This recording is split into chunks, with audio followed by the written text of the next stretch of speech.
Sergeant Thomas Wright had developed a deep trust in minor details, the echo of footsteps through empty hallways, the natural flow of palace routines, the faint changes in air currents when distant doors swung open. Following years in military service and 3 years safeguarding the royal household, his instincts had sharpened into precise tools. Right now, those instincts were raising alarms. The private family quarters should have been peaceful at this time. Princess Kate usually spent late mornings with her children in the east drawing room, separated from public spaces. Louis, being the youngest, still required his mother's steady presence during palace activities. The typical sounds drifted along the corridor: gentle voices, a child's sporadic laughter, the far-off clinking of tea preparations. Something felt wrong, though. Wright maintained his station near the hallway intersection, a spot offering clear views down 3 separate passages. Protocol required him to stay put unless summoned, yet his gaze kept returning to the drawing room entrance. The door, typically left open when family members occupied the room, had been shut. Not particularly odd alone, except he'd noticed it closing twice within the past 10 minutes. Open, close, wait 5 minutes. Open, close again. Someone was checking, observing, anticipating something. But before we continue, if you enjoy reading or want to dig deeper into the royal family, our website's worth a look. We work directly with the authors, so your money goes straight to the people who wrote the books, and you'll usually pay 30 to 40% less than you would elsewhere. We only just launched it, and we've already sold over 15,000 books in the first 20 hours, which honestly caught us off guard. If you want to support independent authors while learning more about the royals, the link is in the description. Now, back to what happened next. Wright adjusted his stance, a movement so minimal most wouldn't detect it, but it granted him a superior angle on the drawing room door. Through the narrow space beneath, he observed shadows shifting. Multiple figures, more than just Kate and Louis. The door swung open. Queen Camilla stepped through, her face perfectly controlled. Too controlled. She wore an afternoon dress suitable for casual family gatherings, pearls adorning her neck in her characteristic fashion. Nothing seemed amiss, except her left hand gripped the handle with sufficient force to blanch her knuckles white. "Sergeant," she acknowledged him with a quick nod.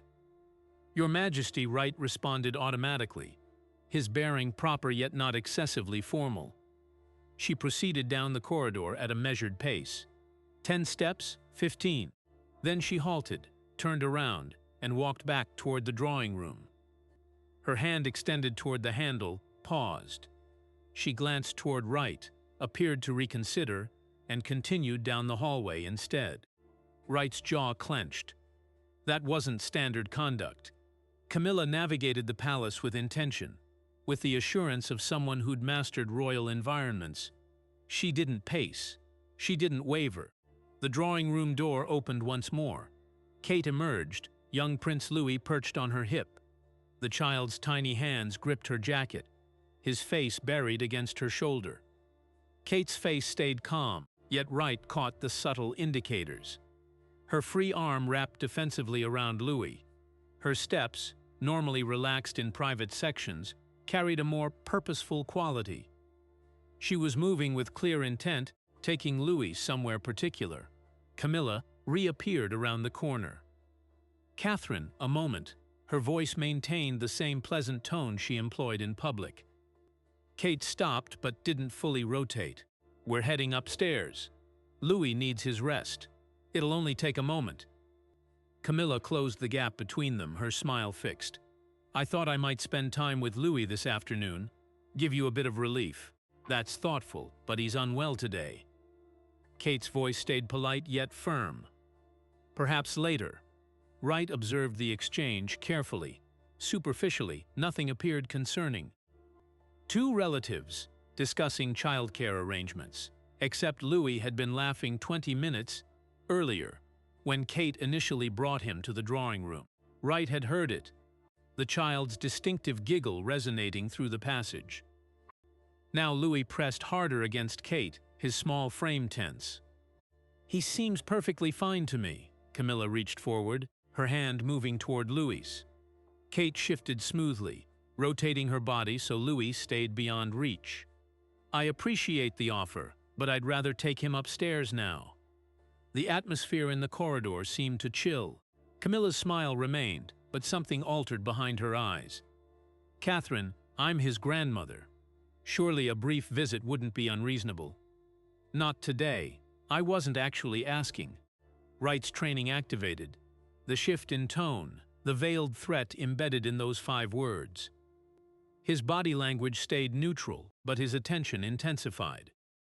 This wasn't a family disagreement anymore. This was something else entirely. Kate's voice remained level. "With respect, that's not your decision to make." Camilla advanced another step. Louis made a small sound. Not quite a whimper, but close. Kate's arm tightened protectively around him. Wright moved, not dramatically, just a slight repositioning that brought him 3 steps nearer to the 2 women. Close enough to intervene if necessary, far enough to appear he was simply adjusting his stance. Camilla noticed. Her eyes flicked to Wright, assessing, then back to Kate. "Perhaps we should discuss this somewhere more private." "There's nothing to discuss." Kate began moving toward the staircase. What transpired next occurred within seconds. Camilla's hand shot forward, gripping Louis's arm, not gently. A firm grasp intended to pull the child from Kate's hold. Louis cried out a sharp sound of pain and fear. Kate's reaction was immediate and fierce. "Let go of him!" Camilla pulled harder. "He's coming with me." Wright didn't think. 20 years of training, multiple overseas deployments, countless situations demanding split-second decisions. All of it compressed into a single moment of absolute clarity. A child was in distress. A child he was sworn to protect. He stepped between them.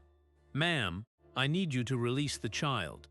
His voice carried the authority of someone who'd issued orders under fire. Calm, firm, non-negotiable. Camilla's head snapped toward him, her expression shifting from forced pleasantness to cold fury instantly. "Excuse me, release the child now." For a heartbeat, the entire corridor froze. Kate stood behind Wright, Louis still clutched in her arms, the child's small shoulders shaking. Camilla remained in front of Wright, her hand still extended from where she'd been grabbing Louis, her face a mask of controlled rage. "Do you have any idea who you're speaking to?" Camilla's voice dropped to a dangerous whisper. "Yes, ma'am, I do." "Then you'll step aside immediately." "I can't do that." The words hung in the air. Wright knew what he'd just done. He'd physically blocked the queen consort. He'd countermanded her direct order. His career, his entire future in royal protection, possibly his freedom. All of it balanced on this single moment. Behind him, he heard Kate's quiet voice. "Thank you, Sergeant." Those 2 words steadied him. Whatever consequences followed, he'd made the right choice. Camilla's eyes narrowed. "You're making a terrible mistake." "Perhaps," Wright kept his body positioned between Camilla and Kate, "but it's mine to make." Kate moved quickly, capitalizing on Wright's intervention. She headed for the private staircase, her pace swift but controlled. Louis's small face peered back over her shoulder, his eyes wide and frightened. Camilla took a step forward, clearly intending to follow. Wright moved with her, maintaining his position. Not touching her, not threatening, simply present, an immovable obstacle. "Get out of my way." Her voice carried genuine menace now. "I'm going to have to ask you to remain here, ma'am." "You have no authority to."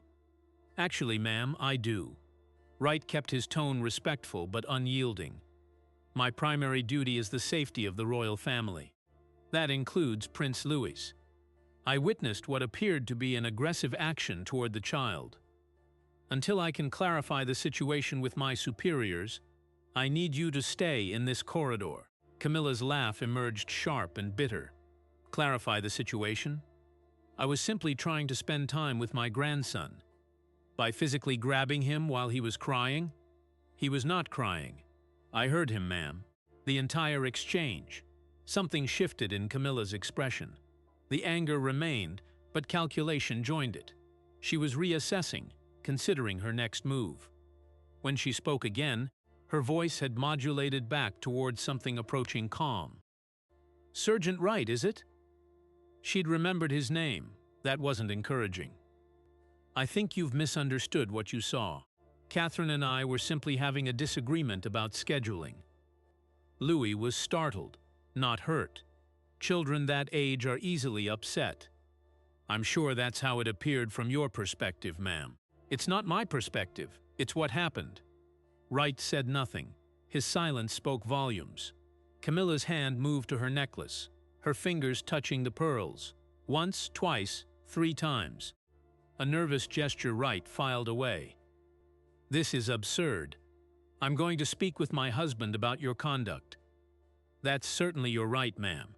You'll be dismissed for this. That's possible." She stared at him, searching for any sign of wavering. Wright had stared down armed combatants. He could manage one angry royal, regardless of her title. Footsteps echoed from the far corridor. Rapid footsteps. Multiple people. Captain Richard Wells appeared first. The guard commander, his face tight with tension. Behind him came 2 additional officers from Royal Protection. They must have been summoned the moment the situation escalated. "Sergeant Wright." Wells's voice carried the weight of command. "Report." Wright kept his eyes on Camilla, not willing to turn his back on her until ordered. "Sir, I witnessed Queen Camilla attempt to forcibly remove Prince Louis from Princess Kate's custody. The child was distressed and crying out. Princess Kate repeatedly refused the Queen's request to take the child. When physical contact was made against the child's will, I intervened and prevented the Queen from pursuing Princess Kate and Prince Louis up the private staircase." The words emerged clear and factual. No emotion, just observable truth. Wells's expression didn't change, but Wright noticed the slight tension around his eyes. This wasn't just a career-ending situation for Wright. This was the kind of incident that could create genuine crisis within the royal household. Camilla spoke before Wells could respond. "Captain, your sergeant has completely mischaracterized a simple family moment. I reached out to steady Louis, who was squirming in Catherine's arms. The sergeant overreacted dramatically and is now attempting to justify his inappropriate behavior." "I see." Wells looked between them. "Your Majesty, if you wouldn't mind, I need to speak with Sergeant Wright privately for a moment. Officers Harrison and Chen will remain with you." It wasn't a request. Camilla's jaw tightened, but she nodded graciously. "Of course, though I expect this matter will be resolved swiftly and appropriately."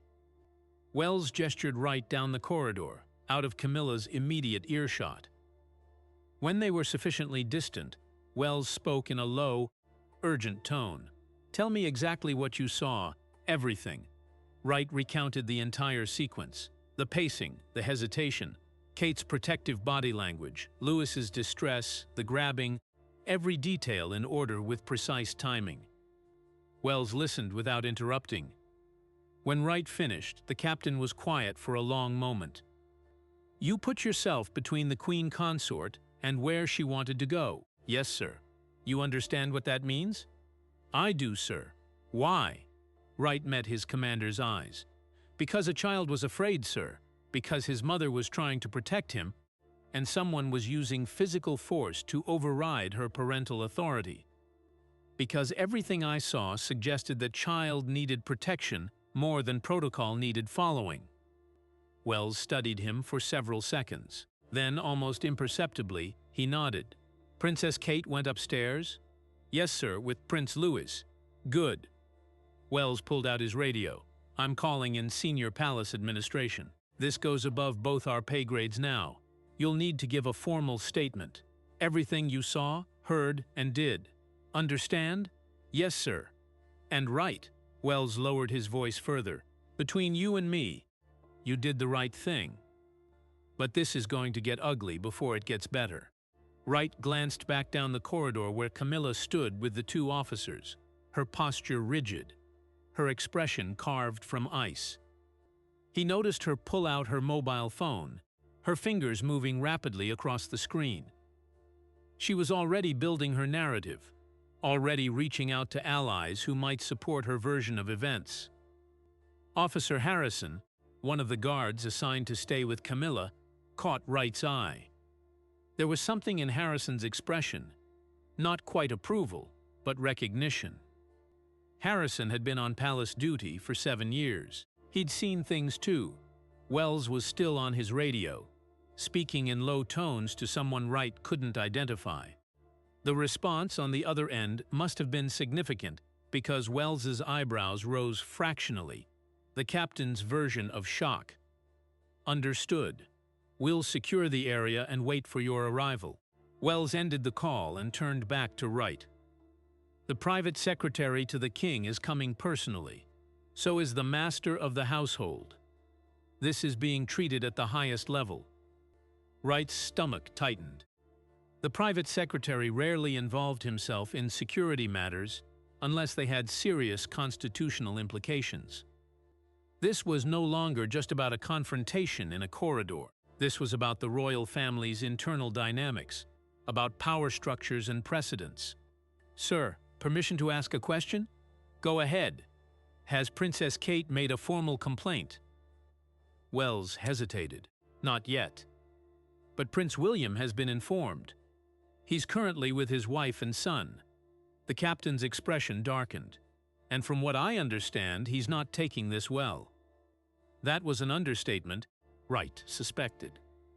William was famously protective of his children, and if Louis was as distressed as he'd appeared, the prince would be beyond furious. A door slammed somewhere above them, loud enough to echo down the stone corridors. Both Wright and Wells looked up instinctively. The sound had come from the family quarters. Camilla heard it too. Wright saw her flinch, just slightly, her composure cracking for the briefest moment before she reassembled her mask of calm authority. "This is going to divide the family," Wells said quietly. "You realize that, don't you? You've forced a choice. Camilla's word against Kate's, against what you witnessed, against what the child experienced. Charles will have to decide who he believes. I only reported what I saw, sir. I know, but in this world, truth doesn't always matter as much as perception, as maintaining the illusion of unity." Wells met his eyes. "You've shattered that illusion. Whatever happens next, nothing goes back to the way it was." The private secretary arrived within minutes. Sir Clive Alderton, a man in his early 60s with silver hair and an expression that gave nothing away. He moved with the quiet efficiency of someone who'd spent decades managing crises. Behind him came Sir Malcolm Hendricks, the master of the household, looking grim. Alderton took in the scene with a single sweeping glance. Camilla at one end of the corridor with her guard detail. Wright and Wells at the other end, the physical and metaphorical distance between them. "Your Majesty," Alderton addressed Camilla first, his tone perfectly calibrated between respect and professional distance. "I understand there's been an incident. I'd like to hear your account of what occurred." "I'd be happy to provide that." Camilla's voice carried Arctic chill. "Once I understand why I'm being detained by armed guards in my own home." "You're not being detained, ma'am. Officers Harrison and Chen are simply maintaining security protocols during an active investigation." "Investigation?" Camilla's voice rose slightly. "Investigation into what, exactly?" "A grandmother attempting to spend time with her grandson. An investigation into allegations of physical contact made against the wishes of both the child and his parent." Alderton responded calmly. "Standard procedure in any incident involving the safety of a minor member of the royal family." The words hung in the air like an accusation. Camilla's face flushed, then paled. She'd just been categorized as a potential threat to a child's safety by the private secretary. On record. "This is outrageous," she said, but her voice had lost some of its certainty. "I hope the investigation will prove exactly that," Alderton said mildly. "Now, if you'd accompany me to the blue drawing room, we can take your statement in comfort and privacy. It was brilliantly done." an order disguised as a courtesy, giving Camilla no room to refuse without appearing uncooperative. Camilla looked at Wright one more time, her eyes promising retribution, before following Alderton down the corridor. Hendricks approached Wright and Wells. "Sergeant, you'll come with me." "Captain, you'll need to secure any CCTV footage from this corridor and the adjoining areas from the past 2 hours." "Already done, sir. The footage is being transferred to secure storage as we speak." "Good." Hendricks's expression remained neutral, but Wright thought he detected the faintest hint of approval. "This way, Sergeant."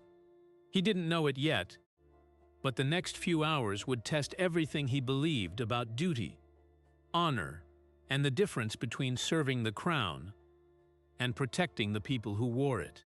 The private office they brought Wright to belonged to Sir Malcolm Hendricks, the master of the household.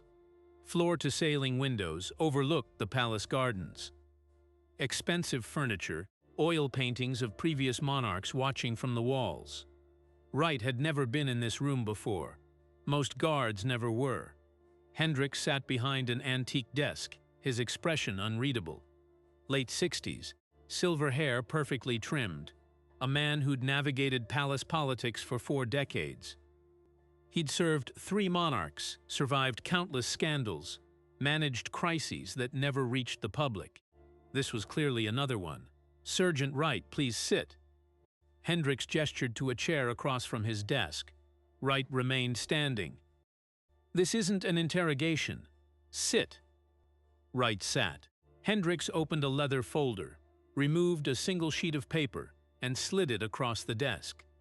"Before we begin, I need you to read this and sign at the bottom." The document was brief, a confidentiality agreement. Everything discussed in this room remained private. Violation could result in prosecution under the Official Secrets Act. Wright signed without hesitation. He had nothing to hide. Hendricks retrieved the paper, examined the signature, and filed it away. Then he leaned back in his chair, studying Wright with the intense focus of someone trained to read people. "Tell me what happened." Wright went through it again, every detail, the timeline, the observations, the physical contact, his decision to intervene. Hendricks listened, occasionally making notes on a pad of paper. When Wright finished, Hendricks set down his pen and steepled his fingers. "You've placed me in an extraordinarily difficult position, Sergeant." "That wasn't my intention, sir." "No? I imagine your only intention was protecting a child." "Admirable, but complicating." Hendricks stood and walked to the window, his back to Wright. "Do you know how many people work in this palace?" "Approximately 800, sir. 843, to be precise. From the most senior advisors to the most junior housekeeping staff. Every single one of them relies on this institution functioning smoothly. When conflicts arise within the family, when accusations are made against senior members, the entire structure becomes unstable." Wright remained silent. He understood he was being given context, preparation for what was coming. "I've served 3 monarchs," Hendricks continued, still facing the window. "I've seen scandals that would have destroyed ordinary families. Affairs, divorces, financial impropriety, shocking personal behavior. This institution survives because we maintain discretion, because we resolve matters privately, because we prioritize stability over individual grievances." He turned to face Wright. "You've made that approach impossible. You've created a situation where someone's version of events will be officially validated, and someone else's will be officially rejected. There's no middle ground when a child's safety is the question." "No, sir, there isn't. You sound quite certain." "I am, sir. I saw what I saw. I heard what I heard. A child was frightened and someone was using physical force against his will and his mother's wishes. That's not ambiguous." Hendricks returned to his desk, opened a drawer, and pulled out a tablet. He tapped the screen several times, then turned it toward Wright. "This is the CCTV footage from Corridor C7. Timestamp 11:47 to 11:52 this morning." Wright watched the silent video. The angle captured most of the confrontation. There was Camilla, pacing. There was Kate emerging with Louis. There was the conversation, the body language. The moment Camilla's hand shot out to grab Louis's arm. The footage was grainy, shot from above, but the essential facts were clear. Camilla had grabbed a child who was trying to pull away. Kate had attempted to leave. Camilla had prevented her departure.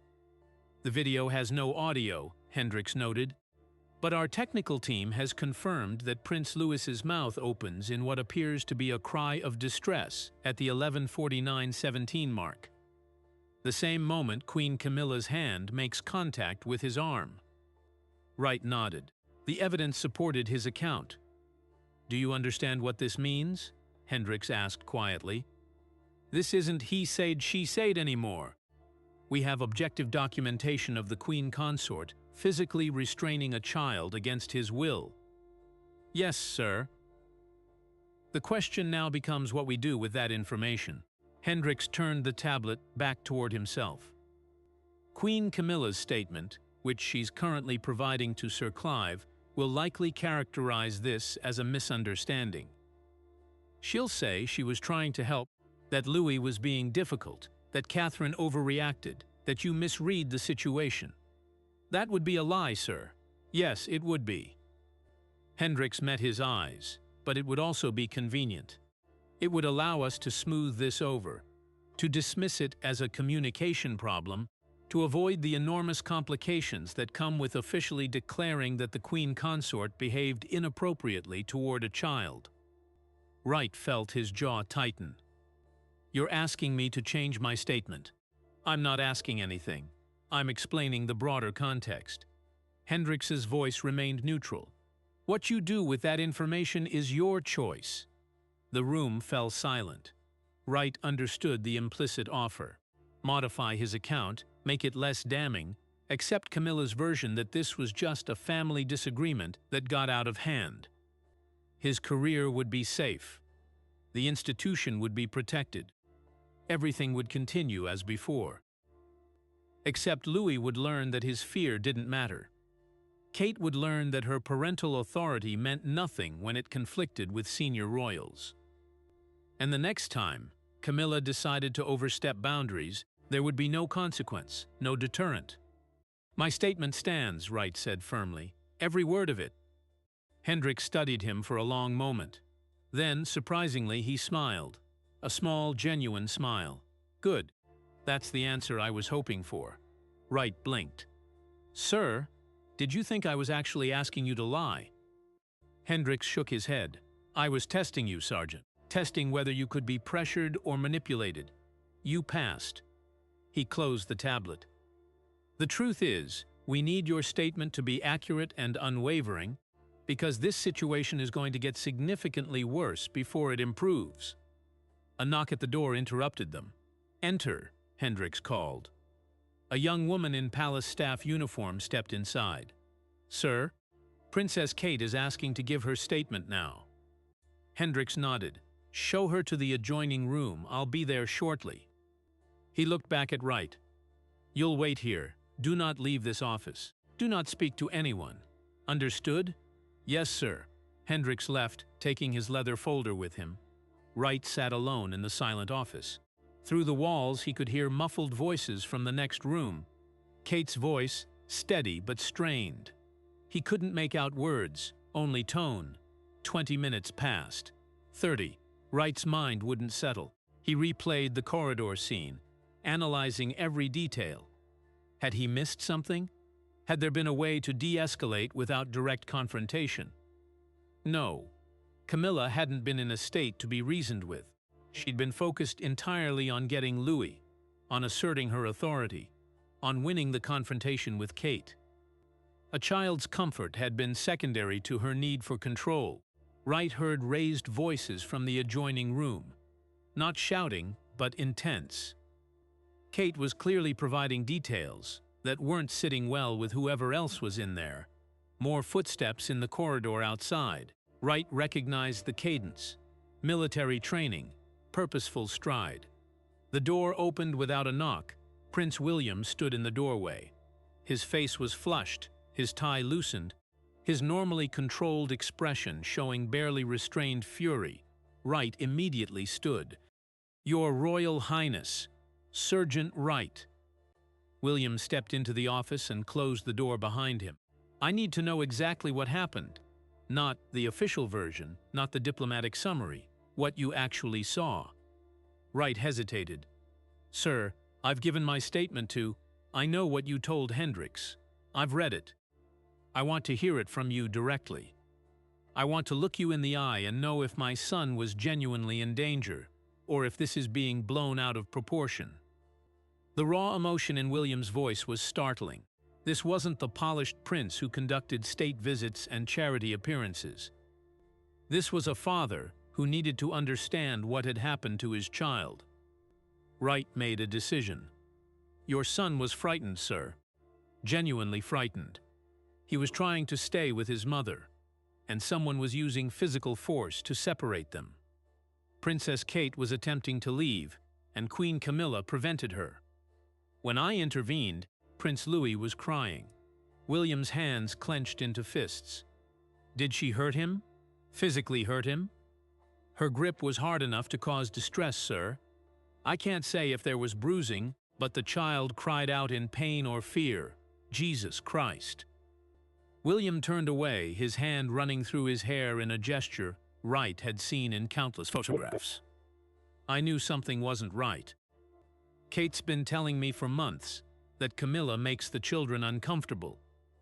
I thought she was being oversensitive, that she was projecting her own complicated feelings about the situation onto the kids." He turned back to Wright. "I didn't listen. I told her we needed to give Camilla a chance, that the children should have a relationship with their step-grandmother, that we couldn't let personal history interfere with family unity. And now my son is upstairs, terrified, because I didn't trust my wife's instincts." Wright didn't know how to respond to such raw self-recrimination from someone of William's status. "Your wife was protecting him today, sir, and you're protecting him now by taking this seriously. I should have protected him before it got to this point." William's voice was bitter. "Where is she now, Camilla?" "Giving her statement to Sir Clive, I believe, sir." "Her statement." William laughed without humor. "Let me guess. She was just trying to be helpful. She didn't mean to upset anyone. Louis was being difficult, and she was trying to assist Catherine. She's being unfairly maligned by overprotective parents and paranoid security." Wright said nothing, but his expression must have confirmed the accuracy of William's prediction. Of course, William moved to the window, staring out at the gardens. "She's very good at rewriting reality, at making herself the victim. My father," he stopped himself, clearly reconsidering how much to share with a subordinate. But then he continued, apparently deciding Wright had earned his confidence. "My father sees what he wants to see where Camilla's concerned. He waited so long to be with her, fought so many battles to make that relationship acceptable, that he can't allow himself to see her flaws. If I tell him his wife frightened his grandson, he'll have to choose between believing me or believing her." "What will he choose, sir?" Wright asked quietly. "I honestly don't know." William's voice carried a weight of old pain. "And that terrifies me." The door opened again. Kate entered, her expression weary. She stopped when she saw William. "I thought you were with Louis," she said. "He's with your mother. I needed to talk to Sergeant Wright." Kate nodded, then looked at Wright.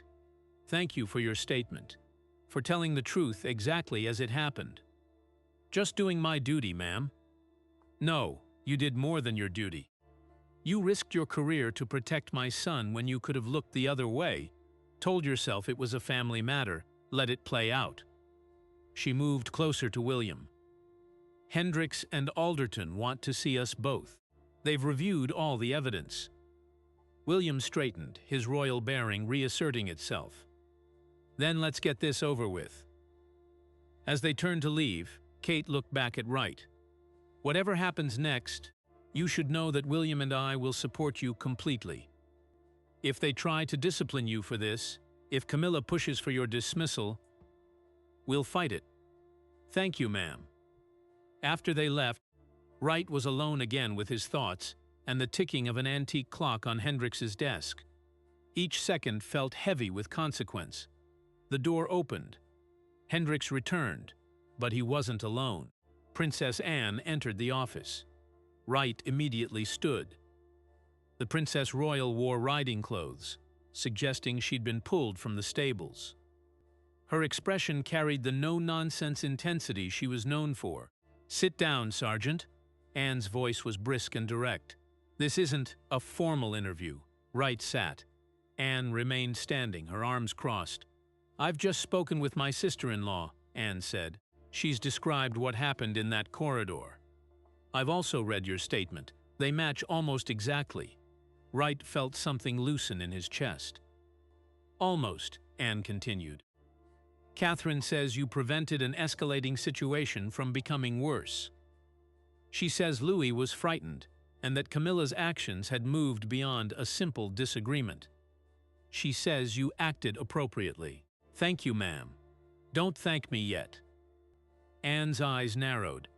"You've created an enormous problem. Whatever actually occurred in that corridor, you've put this family in an impossible position. If we validate your actions, we're implicitly criticizing the Queen Consort. If we dismiss your concerns, we're telling Catherine her judgment doesn't matter." Anne began pacing the office, her movements sharp and controlled. "I've known Camilla for decades. Watched her navigate the most complicated social situation imaginable, becoming the acceptable face of a relationship that destroyed my brother's first marriage. She's skilled at reading rooms, at making people comfortable with uncomfortable realities." She stopped, facing Wright directly. "But she's also someone who's never quite understood boundaries when she wants something. She pushed and pushed until she got Charles.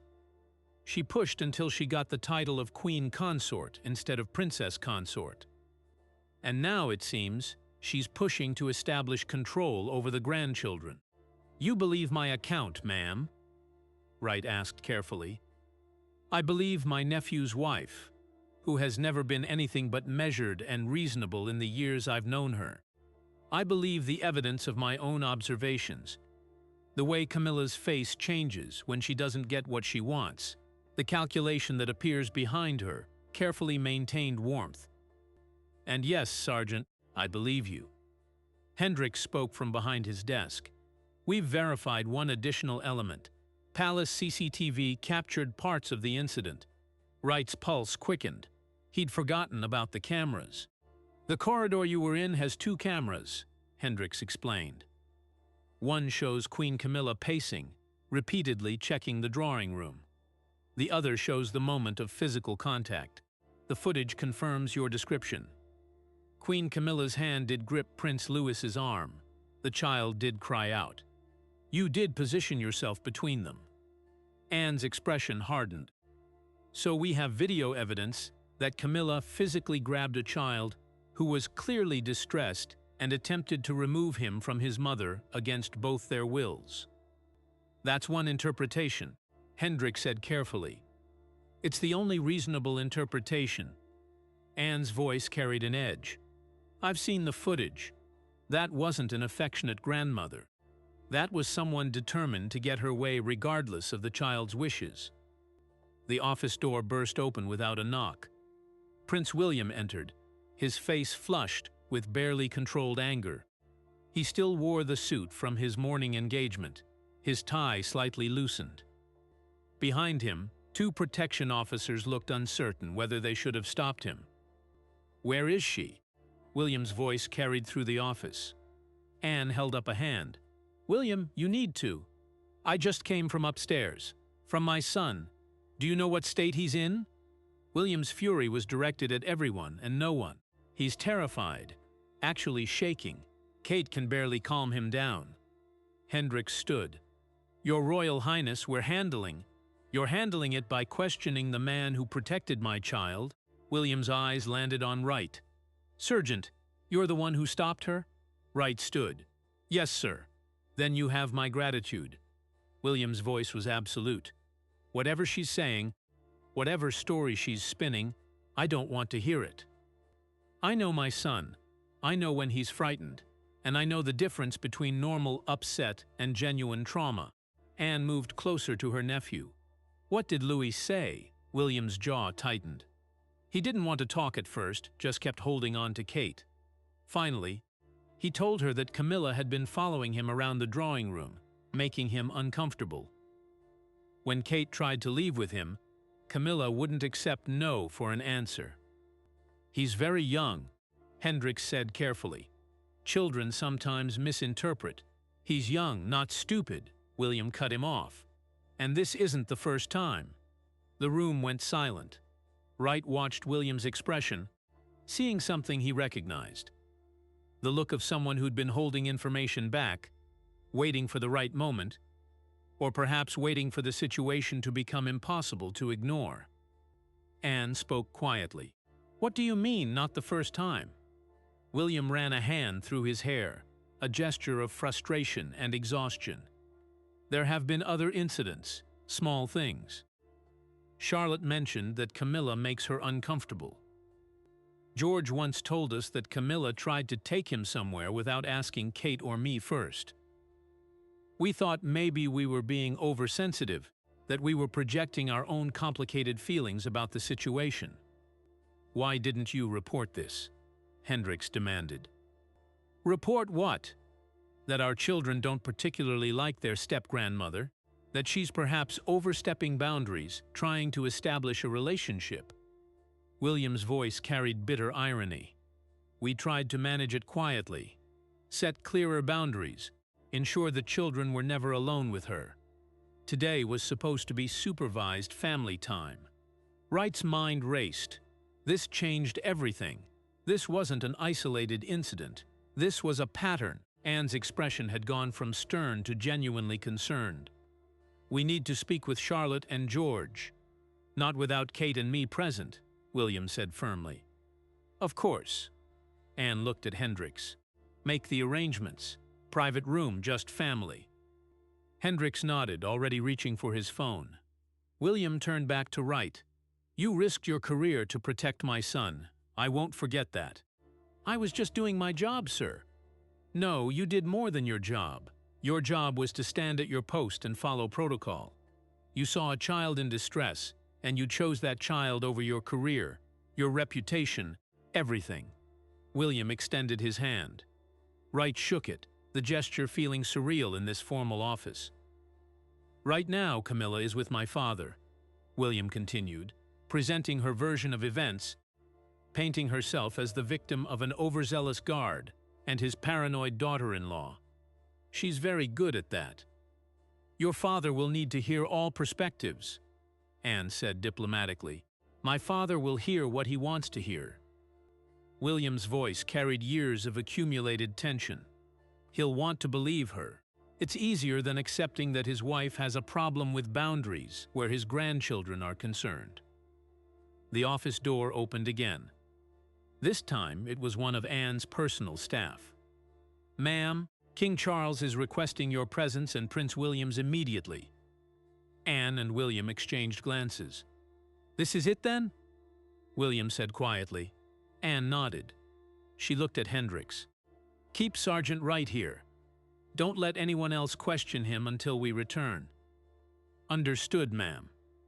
As Anne and William left, Wright caught fragments of their conversation in the hallway. We need to be united on this. If he takes her side over the children, let me do most of the talking. You're too angry right now. The door closed, leaving Wright alone with Hendricks once again. The master of the household poured 2 glasses of water from a crystal pitcher, offering one to Wright. You should drink something. This could take a while. Wright accepted the glass. Sir, may I ask a question? You may. The other incidents Prince William mentioned, were they ever documented? Hendricks hesitated, then nodded slowly. There were concerns raised by nanny staff, by Catherine's personal protection officers. Small things, moments where Queen Camilla seemed to display inappropriate possessiveness over the children, attempts to override parental decisions, nothing that individually seemed significant. But together they paint a picture of someone who doesn't respect boundaries. Hendrik sat heavily in his chair. The problem is, she's the queen consort. How do you tell the queen consort that she's making the king's grandchildren uncomfortable? How do you suggest she needs to step back without creating a family crisis? Apparently you don't. Wright kept his voice neutral. You hope the problem resolves itself. That's unfair. Is it? Hendricks met his eyes. You're right. It is fair. We failed those children by treating this as a diplomatic issue rather than a safeguarding concern. That changes now.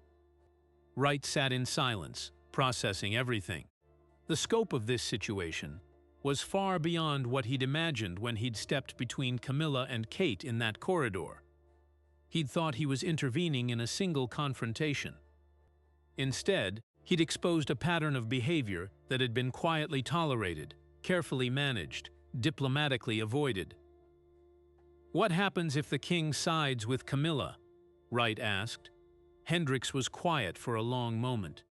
Then we have a constitutional crisis of a very personal nature.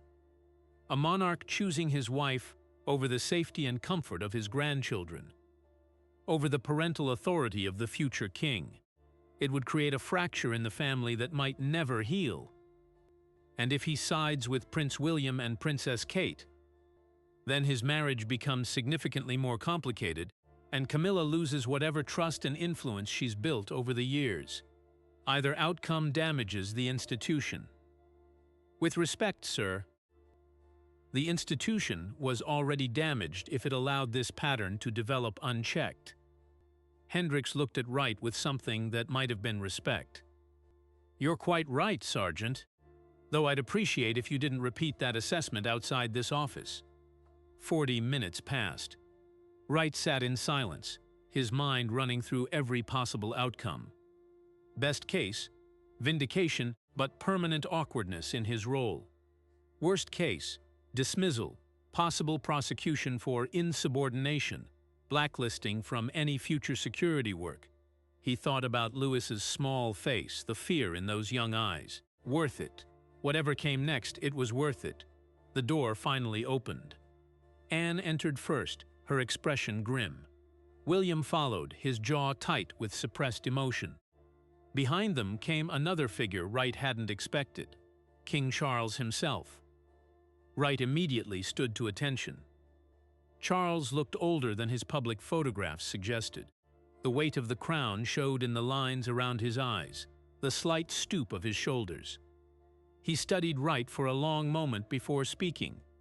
Sergeant Wright, Your Majesty, I've heard several accounts of what occurred today, including video evidence that I've just reviewed.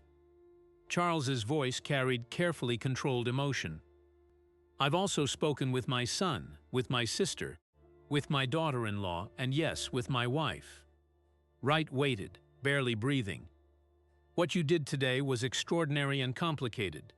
Charles chose his words carefully.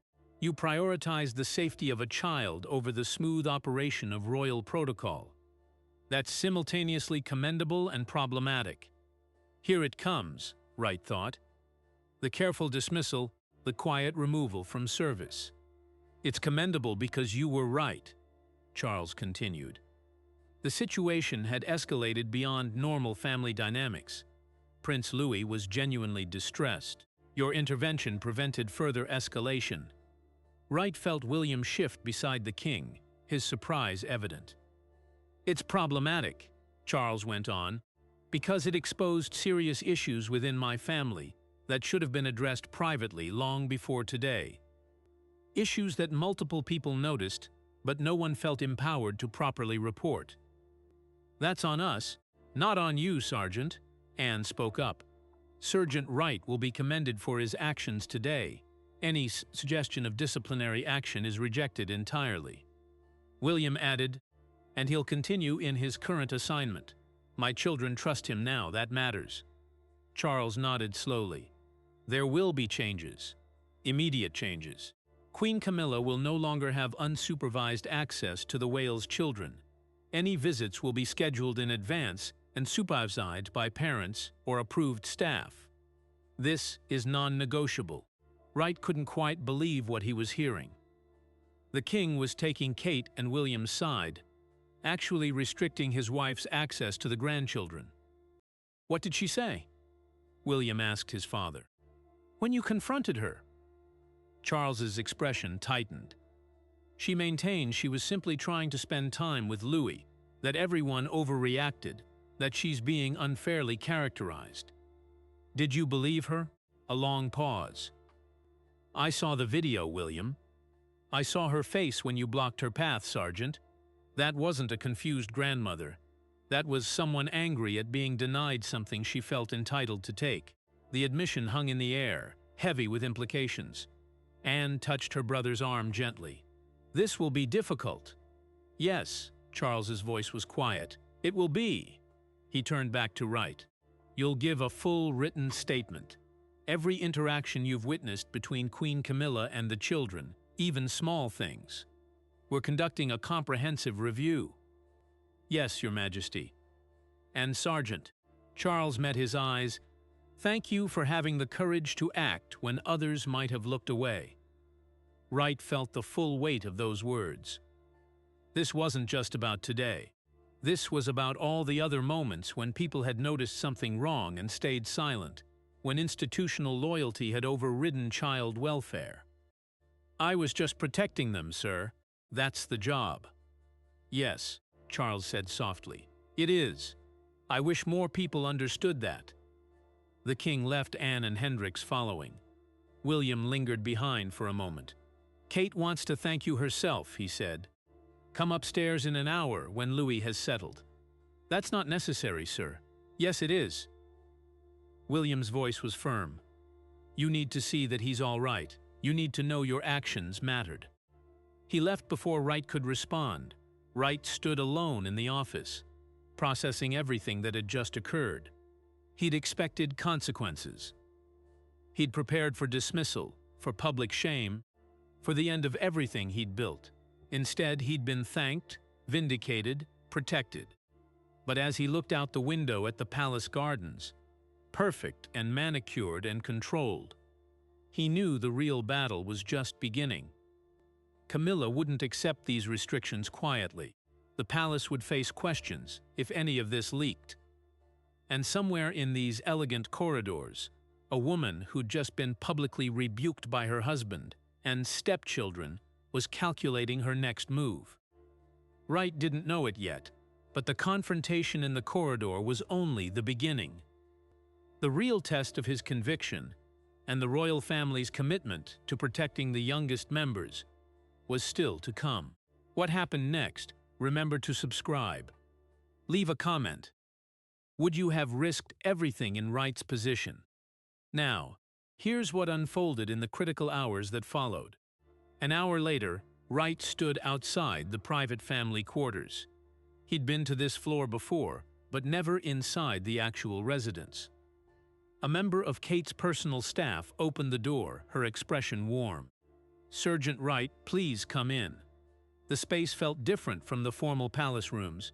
Comfortable furniture, children's drawings on a side table, a jacket draped over a chair. This was where they actually lived, not where they performed royal duties. Kate appeared from an adjoining room.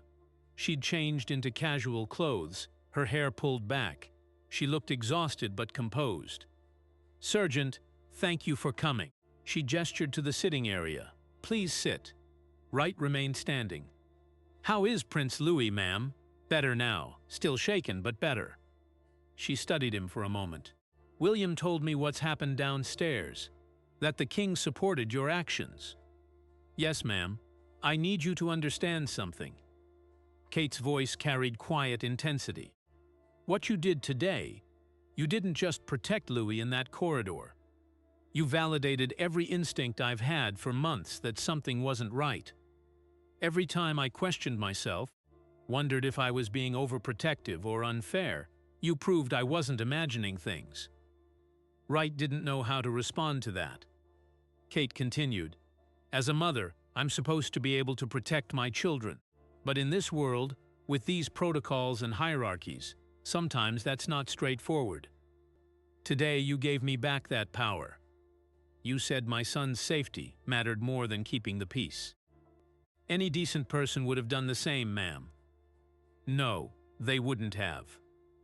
Most people would have looked away, told themselves it wasn't their business, convinced themselves they'd misread the situation. She paused. "Would you like to see Louis? He's been asking about you." That surprised Wright. "He has? He wants to thank the guard who helped him." His words. Kate led Wright to a smaller room that had been converted into a play area. Louis sat on the floor with a collection of toy cars, his small hands moving them across a carpet designed like city streets. He looked up when they entered, his eyes widening slightly. "Louis, this is Sergeant Wright," Kate said gently. "The guard from earlier." Louis stood, his movements careful. He approached Wright with the solemn formality children sometimes adopt when trying to be grown up. "Thank you for stopping her," Louis said quietly. His voice still carried traces of the earlier fear, but also something else. Relief. Wright crouched down to the child's eye level. "You're very welcome. Are you feeling better now?" Louis nodded. Then, with the directness only children possess, he asked, "Will she come back?" Wright glanced at Kate, unsure how to answer. Kate knelt beside her son. "Not without Daddy or me there, I promise." "Good." Louis looked back at Wright. "She doesn't listen when I say no." "But you made her listen." The simple statement carried enormous weight. This child had been trying to set boundaries, and those boundaries had been ignored until someone with authority had enforced them. "Everyone should listen when you say no," Wright told him. "Even grown-ups, especially grown-ups." Louis seemed to consider this. Then he returned to his cars, the crisis already fading in the way childhood fears sometimes do when safety is restored. Kate walked Wright back to the door. "The investigation Hendricks mentioned, they'll be speaking with Charlotte and George as well. I wanted you to know that whatever they say, it stays within the family. No public statements, no press. I understand." "Ma'am, do you?" Kate's expression sharpened. "Because Camilla will try to rewrite this. She'll find ways to make herself the victim. The press loves a villain, and she'll paint you as the overreaching guard who humiliated the queen consort. You need to be prepared for that." Wright had already considered this possibility. "I can handle it, ma'am." "I hope so." Kate's voice softened. "Because we need people like you, people who will actually protect these children instead of just protecting the institution." After leaving the family quarters, Wright returned to his regular duties. The palace continued its daily rhythm as if nothing had changed. Tourists moved through public areas. Staff prepared for evening events. Life went on. But whispers traveled through the corridors. Other guards had heard something happened. Palace staff exchanged knowing glances. The incident was contained officially, but unofficially, everyone knew something significant had occurred. Wright's radio crackled. Captain Wells's voice. "Wright, report to my office." When Wright arrived, Wells was reviewing paperwork. He didn't look up immediately. "Sit." Wright sat. Wells finally met his eyes. "You're being reassigned." Wright's stomach dropped. Despite everything, despite the king's support, they were moving him. "Not as punishment," Wells added quickly. "As protection. You'll be on Prince Louis's personal detail. Anytime he's at public events or private functions, you're assigned to him specifically. The family requested it." Wright processed this. "That's unusual, sir." Everything about today was unusual. Wells leaned back. "The official story, if anyone asks, is that your quick thinking during a minor security incident impressed the family, that's it. No details, no elaboration. And the unofficial story? The unofficial story is that you stopped something ugly from getting worse. And now certain people in this palace want you exactly where you can stop it from happening again." Wells pulled out another document. This is your formal commendation for exemplary service and decisive action in protecting a member of the royal family. It goes in your permanent record." Wright took the paper, reading the careful language that told the truth without revealing details. "One more thing," Wells's voice dropped. "Queen Camilla has been unhappy about the restrictions placed on her. She's made it clear she considers today's events a misunderstanding that was blown out of proportion. She may try to approach the children again. And if she does, you follow the same protocols you followed today. You prioritize the children, you maintain boundaries, and you document everything." Wells stood. "The king has backed you publicly within the family. That's unprecedented. Don't make him regret it. We're approaching the moment that showed everyone what real duty looks like. If you haven't subscribed yet, do it now. We share stories like this daily." Here's what happened in the days that followed. The investigation proceeded quietly. Palace staff were interviewed. Security footage was reviewed comprehensively. A pattern emerged that no one could ignore. Camilla had been systematically attempting to establish control over the Wales children. Not through love or genuine relationship building, but through assertion of authority. She dismissed their preferences, overridden their parents' decisions, and used her position to demand access and compliance. The children's statements, given with Kate and William present, were damning in their consistency. Charlotte described feeling uncomfortable, like she was being watched constantly. George mentioned several instances where Camilla had tried to separate him from his parents or siblings. Lewis's account, though limited by his young age, matched what Wright had witnessed. Wright was called to provide additional testimony 3 days after the corridor incident. This time, the interview was conducted by an external child welfare expert, brought in specifically for the review. Dr. Sarah Mitchell, who'd spent 20 years evaluating family dynamics in high-profile cases. Dr. Mitchell was in her 50s, with kind eyes and an uncompromising professionalism. She reviewed Wright's statement with meticulous attention to detail. "You mentioned that Queen Camilla had been pacing before the confrontation," Dr. Mitchell said. "Can you describe her demeanor more specifically?" Wright thought back. Agitated, purposeful, like she was building up to something. And Princess Kate's body language when she emerged with Prince Louis. Protective, deliberately positioning herself between Louis and the door. Her movements were faster than normal for that environment. Not panicked, but urgent. In your professional judgment, based on your security training, did Princess Kate perceive a threat? Yes, ma'am. Absolutely. Dr. Mitchell made notes.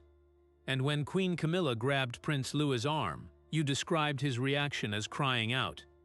Can you characterize that sound more precisely? Wright closed his eyes, hearing it again in his memory. It was fear, not pain, though there may have been some. But primarily fear. A child who wanted to get away from something. Thank you, Sergeant. That's very clear.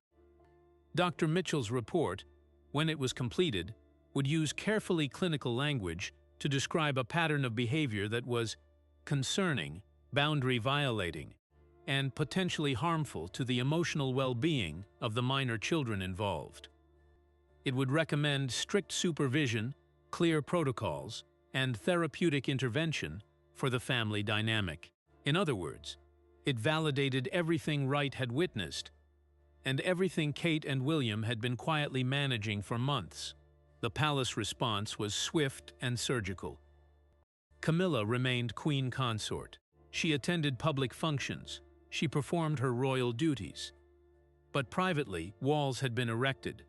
The Wales family maintained strict boundaries, scheduled visits only, never alone, never without explicit parental consent. Camilla accepted these restrictions publicly. Privately, staff reported her fury. She'd expected Charles to choose her, to dismiss the concerns as parental overreaction. Instead, he'd chosen his grandchildren. The marriage didn't end. But something in it had fundamentally changed. Wright noticed the shift during a state dinner 2 weeks after the incident.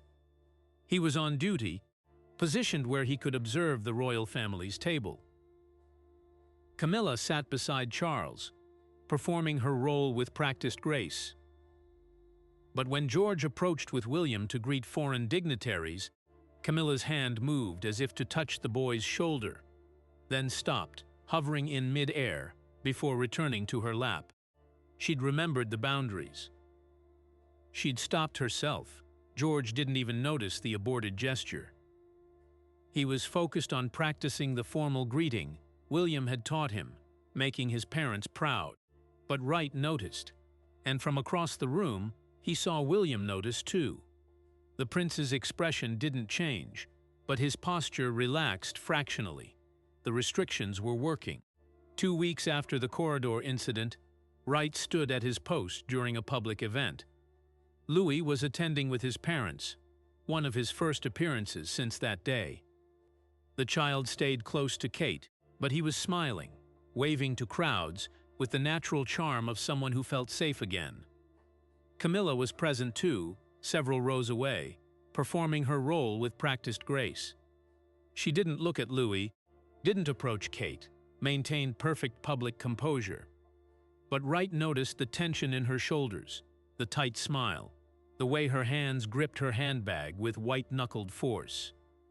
She knew she'd lost. Not publicly, not in any way the press would report, but within the family, within the palace walls where real power and relationships mattered, she'd been decisively checked. At one point during the event, Louis glanced back at Wright. The child caught his eye and smiled. A small, quick smile. Then he turned back to his parents. That smile was worth everything. Worth the career risk, worth the confrontation, worth the permanent complexity Wright had introduced into his service. The final moments of this story show us something important. Stay with us until the end.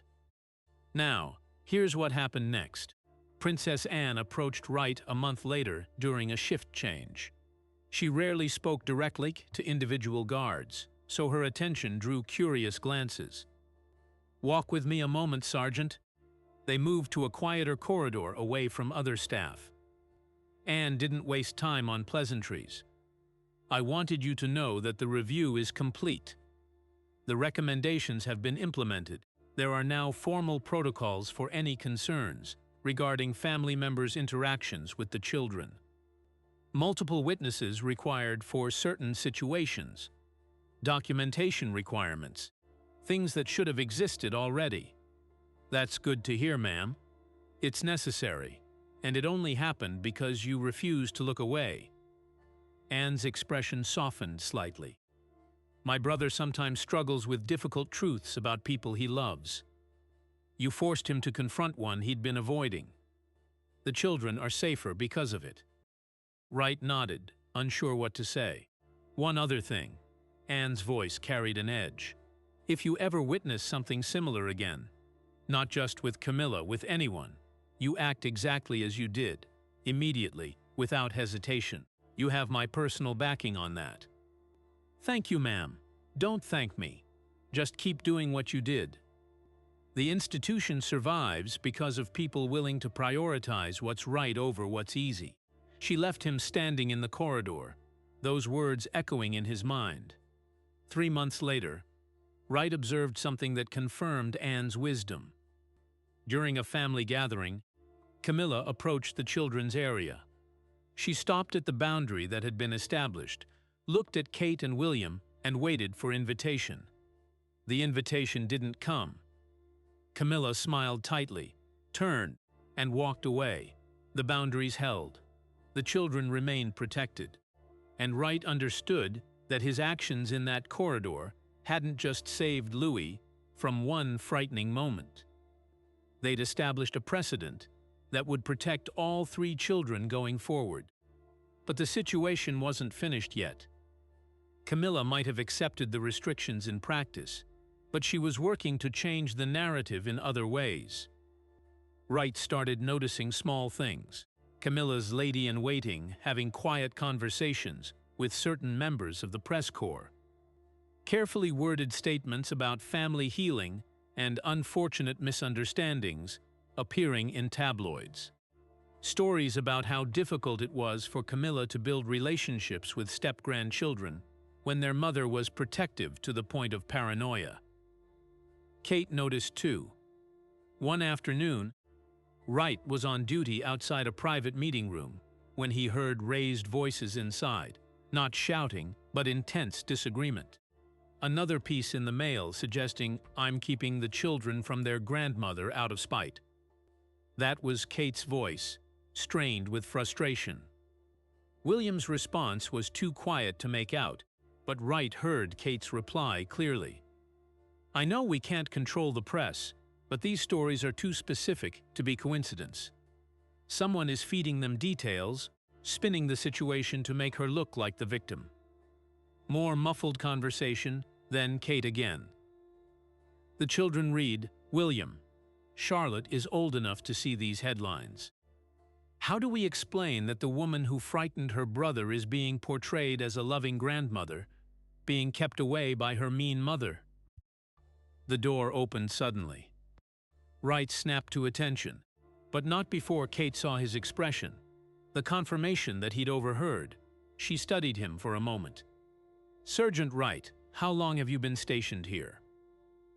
20 minutes, ma'am." "And in that time, have you heard anything that concerned you from a security perspective?" Wright understood the question beneath the question. She was asking if he'd heard enough to understand what they were dealing with. "Nothing that requires immediate action, ma'am, but I'm aware there are ongoing challenges with information management." Kate's expression showed grim approval at his diplomatic phrasing. "Indeed there are." William appeared behind her.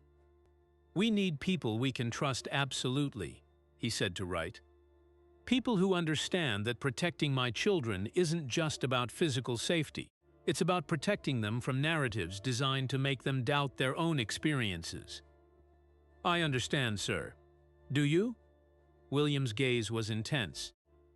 "Because the next phase of this situation is going to involve Camilla trying to rewrite what happened. Trying to make it seem like a minor incident blown out of proportion by overprotective parents and overzealous security. You'll be painted as the guard who misread a harmless family moment. I'm prepared for that, sir." "Are you prepared to have your judgment questioned publicly? To have your professional competence called into doubt?" Wright met William's eyes steadily. "Sir, I've served in combat zones where split-second decisions meant life or death. I've had my judgment questioned by people with considerably more authority and considerably less honor than Queen Camilla. I trust what I saw. I trust what I did. Nothing anyone says can change that." William's expression softened slightly. "Good, because we need that certainty.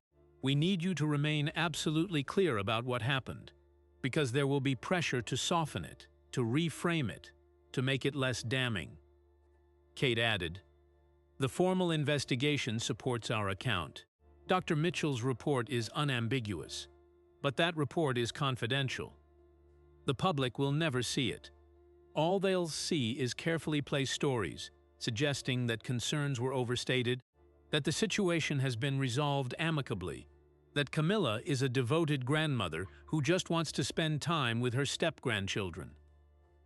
None of which is untrue," William said bitterly, "but all of which obscures the actual problem." Wright understood the impossible position they were in. They couldn't publicly criticize Camilla without creating a scandal that would damage the institution. But allowing her version of events to dominate the narrative meant the truth would be buried under carefully constructed PR. "The children know the truth," Wright said quietly. "That's what matters." "Yes," Kate agreed. "But we need the people around them to know it too. The staff, the protection officers, everyone who might observe future interactions. They need to understand why the boundaries exist, why they must be maintained." Over the following weeks, Wright noticed a quiet campaign of education happening within the palace. Not official announcements, but careful conversations. Senior protection officers briefing their teams. Household staff being reminded of protocols around the children. Everyone who might interact with the whale's family being given subtle but clear guidance. The message was consistent. The children's comfort and safety were paramount. Parental decisions were to be respected absolutely.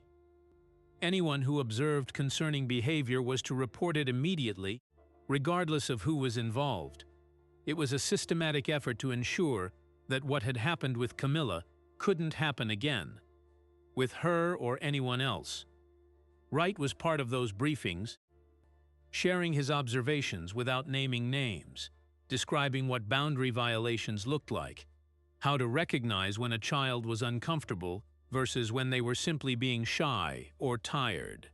His credibility, his track record, his willingness to act despite personal cost. All of it lent weight to the message. One evening, after such a briefing, Captain Wells pulled Wright aside. "You've become something of a legend among the protection teams," Wells said. "The guard who stood up to the Queen Consort. The man who chose a child over his career. I just did what anyone should have done. But most wouldn't have. That's the point." Wells's expression was serious. "You've set a standard now. Everyone knows that if you were willing to intervene at that level, they can report concerns without fear of repercussion. You've made it possible for others to speak up." Wright hadn't considered that aspect, that his actions might empower others to act on their own observations and concerns. "Has there been anything since the incident?" Wells shook his head. "No. Queen Camilla has been meticulous about respecting the established boundaries. But we've had 3 separate reports from staff about other situations. Nothing involving the Queen Consort, but other instances where family members or guests were interacting with children in ways that seemed inappropriate. All of them were addressed immediately. That's good." "It is. And it's because you demonstrated that the institution will back up people who prioritize child safety." Wells paused. "That's a significant cultural shift for an organization that has historically prioritized discretion and family privacy above almost everything else." Years of service had taught Wright many things: combat, strategy, threat assessment, protocol. But that day in the corridor taught him something more fundamental. True duty isn't about following orders blindly. It's about knowing when rules matter less than doing what's right. When protecting someone vulnerable matters more than protecting your career or reputation, or even the smooth operation of the institution you serve. Wright had served 3 years in royal protection before that day. He'd serve many more years after. But he'd always remember the moment he chose a frightened child over the Queen Consort. The moment he decided that some lines couldn't be crossed, regardless of who was trying to cross them. Louis grew up safer because of that choice. The royal family became more accountable because of that choice. And dozens of palace staff learned that speaking up about concerning behavior wasn't just allowed. It was required. 5 months after the corridor incident, Wright was assigned to the Wales family's summer visit to Balmoral. It was his first extended detail with the family, a sign of the trust they'd placed in him. One afternoon, while the children played in the gardens under supervision, Wright observed an interaction that showed him how far things had changed.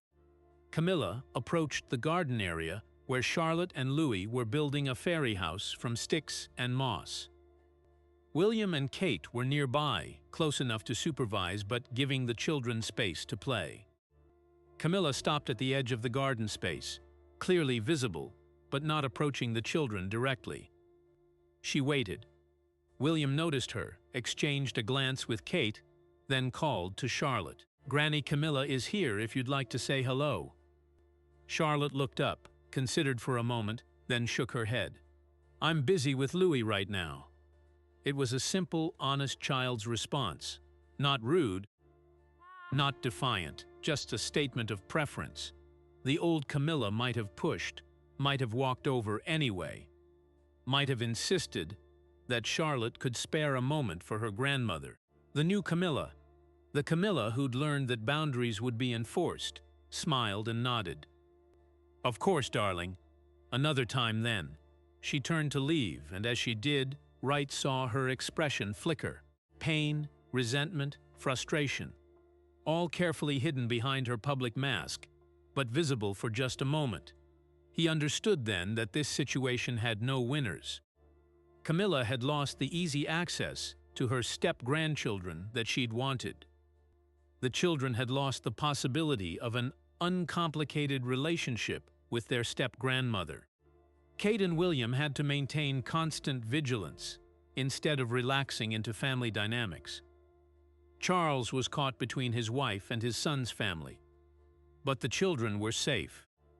They were learning that their boundaries mattered, that adults should respect their comfort, that saying no was allowed and would be supported. That was worth the complications. That was worth the awkwardness and the ongoing tension and the carefully managed interactions. As Camilla walked back toward the main house, Louis looked up at Wright and waved.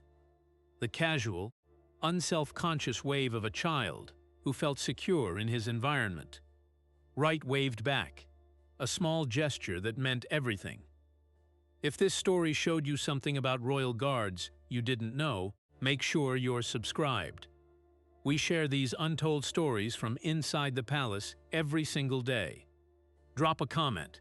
Would you risk everything to protect a child who wasn't yours, knowing the consequences could destroy your career? We'll see you in the next one.